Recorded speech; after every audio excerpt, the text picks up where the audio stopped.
L'actualité locale et régionale en continu. Grand Lille TV, toute info. Bonjour à toutes et à tous et bienvenue sur Grand Lille TV en ce lundi 11 juillet. Toute l'actualité du jour dans votre métropole lilloise. Et on ouvre d'abord cette édition avec ces images de l'ambiance d'après-match hier à Lille après la défaite de l'équipe de France en finale de l'Euro. Les Bleus ont donc été battus par le Portugal qui s'offre ainsi son premier titre de champion d'Europe. Forcément en France et dans la fan zone de Lille, c'était la déception qui primait hier soir, mais aussi tout de même la fierté d'avoir vu la France aller jusqu'en finale de son Euro. Les supporters ont tenté de cacher leur tristesse, mais vous l'avez vu dès hier soir en direct sur notre antenne, certains étaient tout de même vraiment déçus. On va revoir ensemble ces images. Alors pour le moment, effectivement, le Portugal a marqué un but, on est aux prolongations. Et ici, bon, il y a eu beaucoup d'émotions, beaucoup d'adrénaline aussi. Et puis ici maintenant, c'est un tout petit peu plus la déprime, la déception. Mais nous sommes avec des supporters, notamment avec Romain. Comment ça va, Romain ? Pas trop bien. Hein. On perd 1-0, on est très déçus. C'est le Portugal qui sort vainqueur de cet Euro 2016. Oh, choqué! On est très déçus parce que ça a été une équipe qui a été un peu mangée par le stress, on va dire. Ils ont été un peu endormis pendant tout le match. Et ils se sont réveillés sur les dernières actions, mais ça n'a pas été suffisant. Le but, personne ne l'a vu venir, je pense. On va se contenter d'être vice-champion quand même, c'est déjà pas mal. C'est dommage, mais non, moi j'aurais juste aimé que les jeunes générations, que les enfants auraient pu vivre ce que nous on a pu vivre quand on était plus jeunes, avec 98, avec 2000. J'aurais aimé avoir juste une soirée de fête. Et malgré la défaite, je vous le disais, on continue de porter haut les couleurs françaises. Avec ce maillot, on est fiers du parcours de l'équipe de France dans cette Euro. Autre info en image, ce lundi, la séance plénière du Conseil régional des Hauts-de-France, vendredi, avec un certain nombre de délibérations votées, notamment le logo de la grande région, choisi après plusieurs semaines de consultation auprès du public.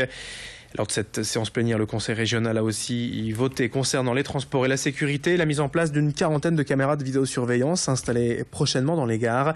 L'écologie aussi au programme avec le développement de l'éolien industriel dans la région.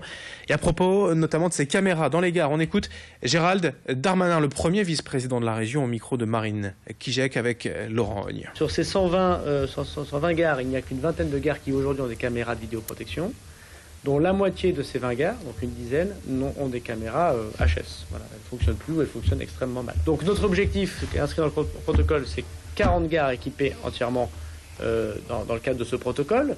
Ces 40 gares, c'est pas forcément que des très grandes gares, ça peut être aussi des gares plus réduites. C'est là où il y a manifestement un certain nombre de difficultés de sécurité. Donc c'est la réfection des caméras défaillantes. C'est aussi des caméras, pas simplement où on enregistre, mais où on regarde. Le grand angle de la rédaction, à présent, depuis 2002, déjà un salarié peut faire valoir son expérience professionnelle acquise au fur et à mesure de ses années de travail grâce à un diplôme, une certification de qualification. C'est le VAE, la validation des acquis et d'expérience.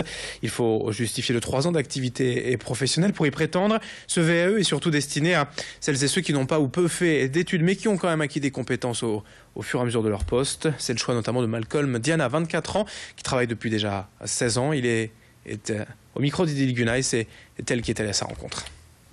Atout Flers, ERTP Ibon est spécialisé dans la fabrication et l'entretien de pompes exportées aux industriels du monde entier. Parmi les 56 salariés, Malcolm Diana, arrivé dans cet atelier il y a 8 ans comme monteur et opérateur de bancs d'essai. Sa mission, aujourd'hui, tester l'étanchéité de cette pompe.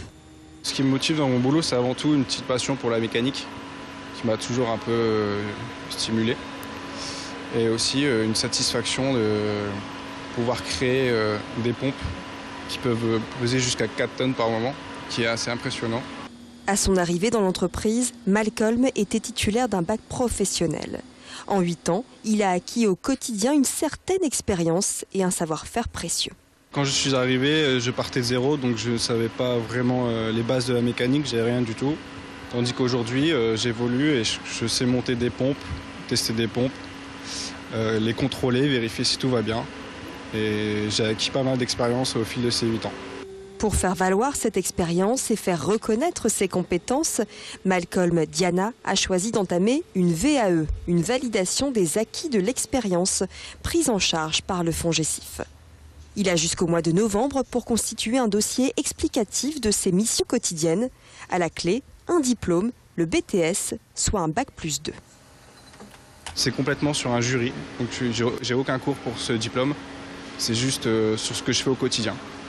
Prochain rendez-vous pour Malcolm, janvier 2017, pour un passage devant un jury de 6 professionnels, dans l'objectif d'une reconnaissance officielle de ses 8 années d'expérience. Et puis on termine ce journal avec ces premières images de l'ouverture à venir de l'Institut du monde arabe à Tourcoing. Une première en région après l'installation à Paris de ce haut lieu culturel en 1987.